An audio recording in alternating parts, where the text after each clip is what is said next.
Next concept, atmospheric refraction. What is this atmospheric refraction? See, we are on this earth. We have air moving in different layers. This air over here in contact with the earth is usually rarer, denser, rarer. So different layers have different densities depending on how the air wind is moving. So if there is a light ray coming from the sun, let's say it's entering rarer from vacuum, now it's entering rarer, bends away from the normal, again rarer, bends away from the normal, denser, bends towards, bends towards, bends towards. So the path is not straight. So there's refraction occurring at multiple layers. This is only called atmospheric refraction.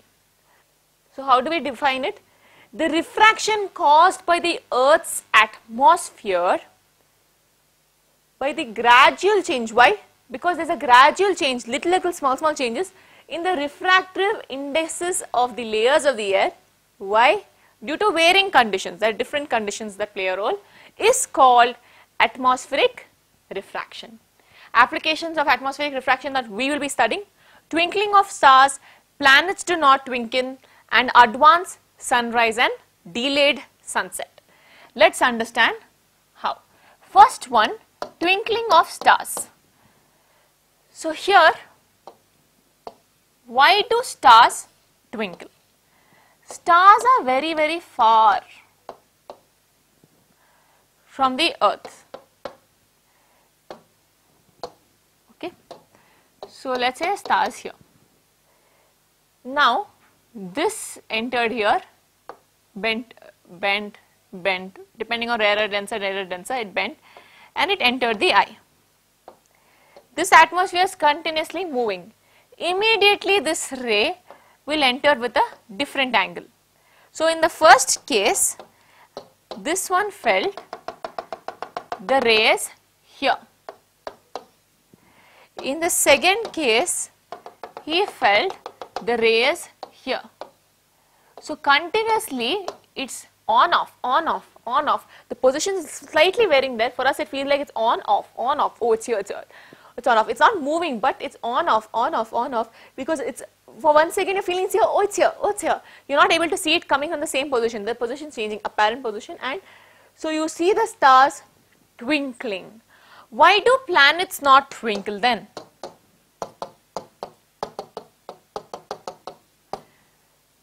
Same case, but now this is a planet. Planets are closer to the earth, bigger. So even if a small part of the planet happens to twinkle, it is so small you can still see the remaining of it. So this is so small, the twinkling, the small part, it doesn't matter because you can still see the whole object over there. So planets do not twinkle. Now advanced sunrise and delayed sunset. This is our earth. This is the earth. You are standing over here. Your eyesight, this is called the horizon. If I want to see the sun, if it's here I cannot see it. If I want to see it, the sun has to be at the horizon or above the horizon. Agreed? Yes. But sun is rising. But before it comes to the horizon only I see it. Why? Because Earth has an atmosphere here. This is vacuum, right? Space is vacuum. So it's coming from vacuum to this. So it refraction, different refractive indexes, vacuum ray. So now this ray had to basically go straight, but now it is entering atmosphere. It will refract and enter our eye.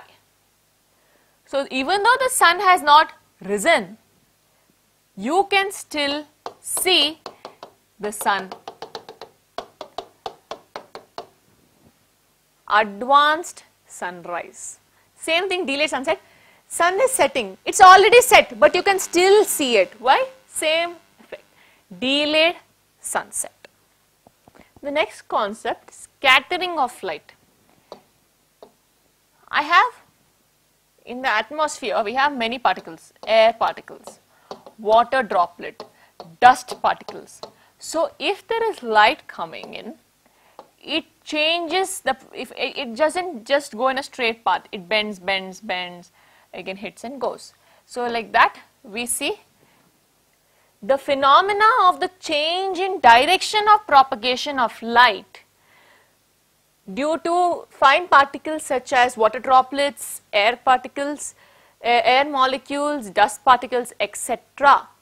is called scattering of light. Very fine particles usually scatter shorter wavelengths such as blue color.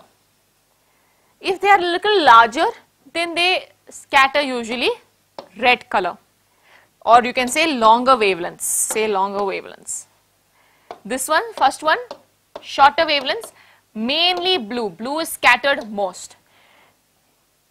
Very, very large particles, enough large particles usually scatter all colors equally, which therefore gives us white color. This is why the sky appears blue and the sun, the waterfall appears white. Why? In the waterfall, the molecules are large enough for all the light to get scattered. It's enough large size for all the molecules to scatter the light, scatter all the colors of light equally, thus giving us the white color. In the sky's case, what happens? We have many particles here.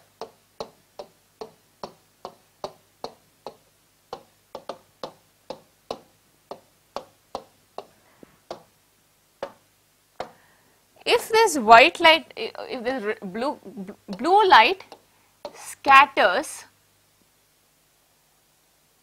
keeps bending more and then comes out. Red light also scatters, but it's very less. So if I had to see this, which color would I observe? I'd observe, imagine this with crores of air particles. I will observe more of blue, which is why the sky is blue in color. Which brings us to the next law, scattering, Rayleigh's law of scattering. In this, Rayleigh tells you that the amount of scattering is inversely proportional to the fourth power of the wavelength. Shorter the wavelength, more the scattering. Shorter the wavelength, more the scattering. This is what it means. So now we know why is the sky blue. We know why is the waterfall white. Let us now understand why do astronauts see the sky as black. If you've seen these movies like Interstellar, Gravity, you see it's all black. Why the sky for the astronaut? Because in space there is no air, there is no atmosphere, it's all vacuum.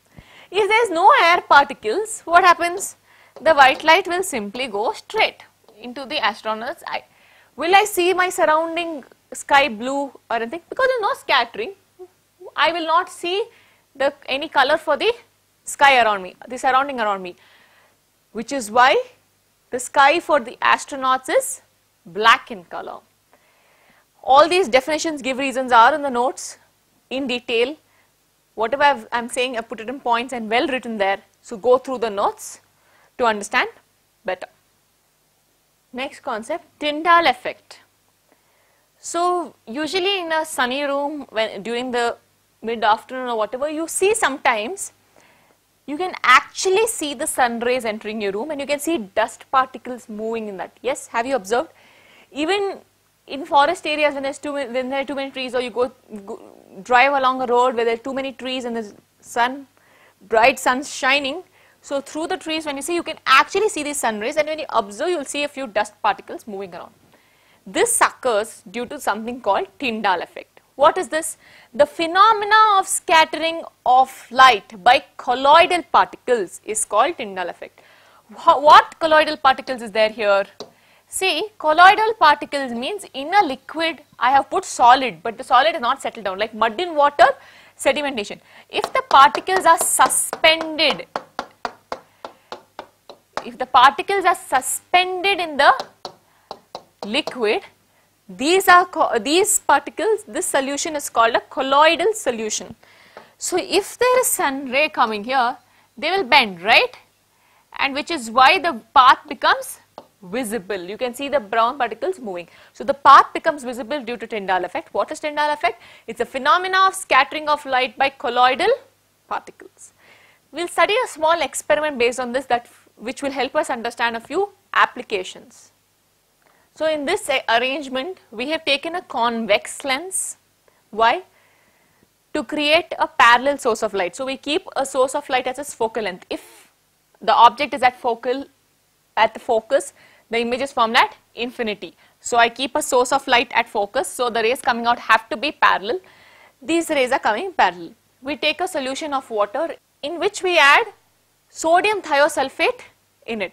This sodium thiosulfate, like how those dust particles are behaving as colloidal particles, that when you mix it in water, it will all be suspended here and it will behave like colloidal particles. If I don't have sodium thiosulfate, what do? You can create a colloidal solution at home also. Boil egg. After boiling that, remove the white part, the yellow yolk will be there. Just crush it and put it in water and mix it. That will also suspend in the water. You have a colloidal solution. So we do that here, and then we just have a board through which we have enough light passing through. We don't want so much light, little light, because we want to observe what is happening. Again, keep a convex lens here. Why? Because parallel rays are coming. The rays will form at focus. At the focus, keep a screen so we can see what is the color of the light. What happens here? The source of light that we keep is white light. White light has 7 colors, but you will see the solution is appearing to be blue in color. Why? Because it begins to scatter the white light, and blue color, shorter wavelengths scatter most. So all the shorter wavelengths are scattered here, it appears blue. Remaining colors are the longer wavelengths. The longer wavelengths don't scatter much, so they continue to travel. What are the longer wavelengths? Orangish, red. So that's why the dot over here, the image formed over here is red or orangish. Why? Because the shorter wavelengths are scattered here and do not travel further. This is the very reason danger signals are made red. How? If my object is here and if this is red in color, let's say today it's foggy, it's misty, I cannot see the road clearly. So what happens in this road? It's already foggy. If it's foggy and if I make this blue or some other color, they will start scattering here, the light will start scattering here. I might not be able to see that, oh, there is an obstacle there, there is an object there, there's something, I have to take a turn there. So danger signals are made red. Why? Because red light scatters very less. Even if they do the little bit they scatter, they can reach your eye. Red light scatters less, can travel long distances, which is why danger signals are made red in color. Color at sunrise or sunset. See, at sunrise and sunset, the sun is rising from here and coming. It's near the horizon or at the horizon. So at sunrise or sunset, the sun is farthermost. It's far away from you. The distance is far. So there is so much distance through which refraction takes place, scattering takes place. Scattering takes place. So this light, from this white light, there is more distance for the sun to travel through the atmosphere. That means more scattering occurs. More blue light is scattered. Which light is less scattered? Red. Which light will enter your eye? Red. Which is why during sunrise or sunset, the sun appears orangish red. Coming to the sun, near your during noon is right above your head. The sun is right above your head. If you are standing here, the sun is right above your head. It has very less distance to travel through the atmosphere. So through this atmospheric distance that it has to travel, it will scatter, but it will scatter very, very less, minimal, negligible, which is why the sun appears white at noon. This finally brings us to the end of the chapter. I hope it was all clear about the concepts. Lot of give reasons can be expected from this chapter. So please go through the notes. Everything is explained in detail over there with good points. Also understand the causes, defects and correction of the eye, myopia, hypermetropia, presbyopia and cataract. Study the notes and take the practice test to get a better grip on the subject. All the very best and thank you.